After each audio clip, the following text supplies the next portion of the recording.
Kalaboso ang isang lalaki sa lungsod ng Maynila. Siya umano ay paulit-ulit na nanggahasan ng dalawang batang babae, anak ng kanyang kinakasama. Nakatutok si Ivan Mayrina. Sa kanilang murang edad, dobling dagok ang dinanas ng magkapatid na ito. Nawalay sila sa kanilang inang nakulong dahil sa kasong may kinalaman sa iligal na droga. Pero mabigat ang dinanas sila sa kamay ng lalaking kinakasama ng kanilang ina at kinilala nilang ama-amahan. Binababoy nga daw po sila nung stepfather po nila.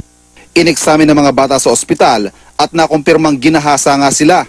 Sa loob ng selda, walang tapang ang suspect na ipakita ang kanyang mukha.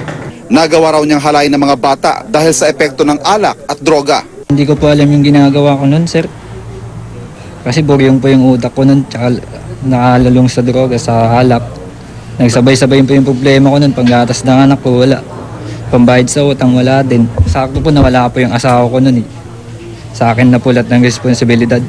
Inihahanda na ang kasong rape laban sa suspect. Isinasailalim naman sa counseling ang mga biktima.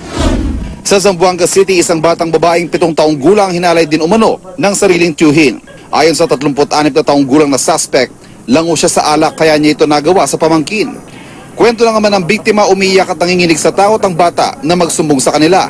Base sa pagsusuri ng mga doktor, may pasasamaselang bahagi ng katawan ng bata na inquest na ang suspect.